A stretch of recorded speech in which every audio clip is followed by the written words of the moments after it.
ছাত্র দলের পক্ষ থেকে সময় বাড়ানোর বিষয়ে আসছে। একটু বলবেন। অনেক ধন্যবাদ আপনার সুন্দর কোশ্চেনের জন্যে। আমরা আজকে হল সংসদ থেকে এখানে রাকসুর যে আমাদের রিটার্নিং অফিসাররা ছিলেন, এখান থেকে মোট 5টি ফর্ম উত্তোলন হয়েছে।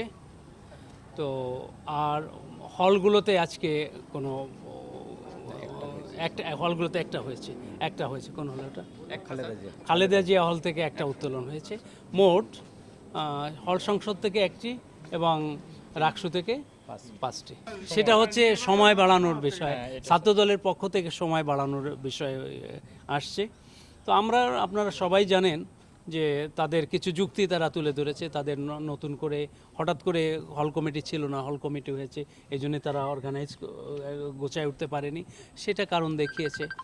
তারপরে এইটা নিয়ে আলোচনা হয়েছে, তাদের কথা বলেছে এবং অন্যান্য যারা ওখানে উপস্থিত ছিল, তো কেউ কেউ সমর্থন, বড় সংগঠনগুলো আসলে পক্ষেই বলেছে যে যৌক্তিক সময় চেয়ে, যারা 2 মাস চেয়েছে এটা ইয়ে করেনি, বলে যদি যৌক্তিক যে সময়টা দেওয়া দরকার সেটা দেওয়ার জন্যে অনেকে বলেছে, যাতে নির্বাচনটা ইনক্লুসিভ এবং ফেস্টিভ মোডে হতে পারে সেই